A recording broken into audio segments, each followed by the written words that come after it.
অতিমাত্রায় পলিটিক্সের চর্চাগুলো আমাদের দেশের জাতীয় মেধাগুলোকে নষ্ট করে ফেলছে। আমাদের প্রতিশ্রুতি ছিল ক্যাম্পাসগুলোকে আমরা একাডেমিক ক্যাম্পাস বানাবো। ছাত্র শিবিরের কার্যক্রমের ক্ষেত্রে তো জামাত ইসলামের কোনো ধরনের ইনফ্লুয়েন্স বা প্রভাব বিস্তার করার কোনো স্কোপ নাই। কারণ আমাদের কার্যকরী পরিষদ, আমাদের শাখা দায়িত্বশীল রয়েছে, আমাদের নিজস্ব ফোরাম রয়েছে, সেক্রেটারিয়েট বডি, একেবারে স্বতন্ত্রভাবেই সকল কর্মসূচি কর্মকাণ্ড আমরা পরিচালনা করে থাকি। আইডিওলজিক্যাল দিক থেকে জামাত ইসলামের সাথে আমাদের মিল রয়েছে এবং তারা যে আইডিওলজি বাস্তবায়নের জন্য কাজ করে সেই একই ইসলামিক আইডিওলজি আমরাও লালন করি, ধারণ করি। হ্যাঁ, কিন্তু হ্যাঁ, অনেকের সাথে আমাদের উঠা বসা, যোগাযোগ, তাদের প্রোগ্রামে ডাকলে আমরা অবশ্যই যাচ্ছি, সহযোগিতা করছি যখন তারা ফিল করছে, এবং আমরা আমাদের জায়গা থেকে আমাদের সর্বোচ্চটুকু দেওয়ার চেষ্টা করছি। সকল ছাত্র রাজনৈতিক সংগঠনের সাথে আমাদের গুডউইল। আপনারা দেখবেন না কোনো রাজনৈতিক সংগঠন, আমার মনে হয় না ইসলামী কোনো রাজনৈতিক দল এখন ইসলামী ছাত্র শিবিরের ব্যাপারে নেগেটিভ কিছু বলে। আমরা আমাদের জায়গা থেকে সর্বোচ্চ সবার সাথেই যোগাযোগ রাখার চেষ্টা করি। পরিবর্তন তো শুরু হয়েছে, আপনারা লক্ষ্য করেছেন। ছাত্র সংসদের পরে ক্যাম্পাসগুলো একেবারেই একাডেমিক একটা ফ্লেভারের মধ্যে ঢুকে গিয়েছে। আমাদের প্রতিশ্রুতি ছিল ক্যাম্পাসগুলোকে আমরা একাডেমিক ক্যাম্পাস বানাবো। অতিমাত্রায় পলিটিক্সের চর্চাগুলো আমাদের দেশের জাতীয় মেধাগুলোকে নষ্ট করে ফেলছে। আমাদের এখানে এমপ্লয়মেন্ট ক্রিয়েশন হচ্ছে না, টেকনোলজিক্যাল হাব তৈরি হচ্ছে না, পৃথিবীর সাথে তাল মিলিয়ে আমরা চলতে পারছি না, তরুণ সমাজকে আমরা এখন অ্যাকোমোডেট করতে পারছি না, বেকারত্বের পরিমাণ অনেক বেশি।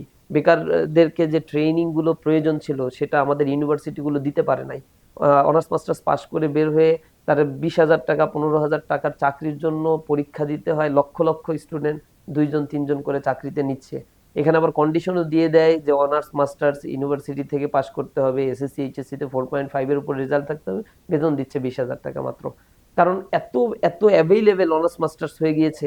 এবং অনার্স মাস্টার্স পড়াকালীন সময়েও কারিগরি শিক্ষা, বর্তমান প্রচলিত ট্রেন্ড অনুযায়ী কোন শিক্ষায় শিক্ষিত হলে তাদের কর্মক্ষেত্রে তারা এন্ট্রান্স নিতে পারবে, এই জিনিসগুলো কিন্তু আইডেন্টিফাই না করেই গভর্নমেন্ট অযাচিতভাবে অনেক অনেক ইউনিভার্সিটি অনেক অনেক সাবজেক্ট খুলেছে, কিন্তু এই সাবজেক্টগুলোকে প্রপারলি কর্মক্ষেত্রে এঙ্গেজ করবে কিভাবে সেই অ্যালাইনমেন্টটা তারা করে নাই।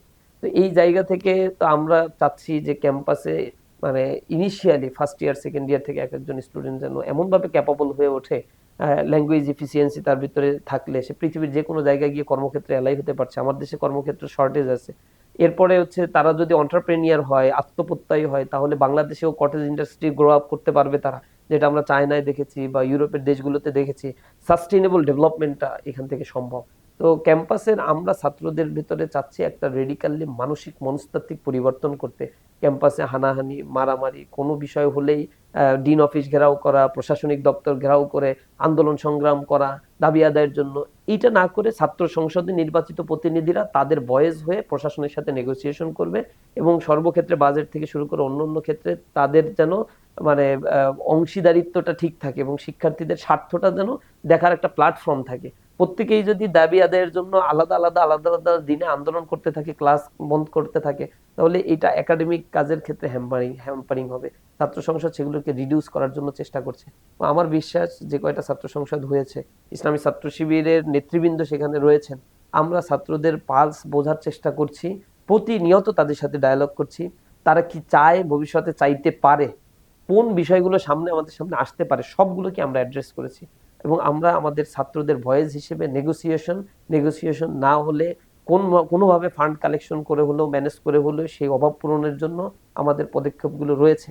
যেখানে আমরা স্টপ হয়ে যাচ্ছি গভর্নমেন্টের কাছে আমরা আমাদের কথাগুলো বলছি, সচিবদের সাথে আমরা বসার চেষ্টা করছি সংসদের পক্ষ থেকে, যে আমাদের ইউনিভার্সিটি এই ক্রাইসিস আছে, হলের ক্রাইসিস আছে, অমুক বিল্ডিং এর প্রবলেম আছে, একাডেমিক বিল্ডিং এর ক্রাইসিস, সেটা রিডিউস করতে হবে, অমুক সাবজেক্ট খোলা দরকার, টেকনিক্যাল দিক থেকে স্টুডেন্টদের এই সাপোর্ট দেওয়া দরকার।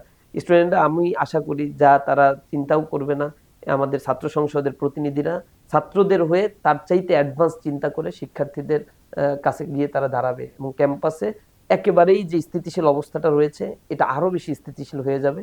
এবং এর মধ্য দিয়ে আমরা ক্যাম্পাসের যে ফ্লেভারটা চাই সেই ফ্লেভারটা আমরা আসলে ছাত্রদের কাছ থেকে পাবো এবং একাডেমি বান্ধব একটা পরিবেশ আমরা ক্যাম্পাসগুলোতে বিরাজ করতে পারবো ইনশাআল্লাহ।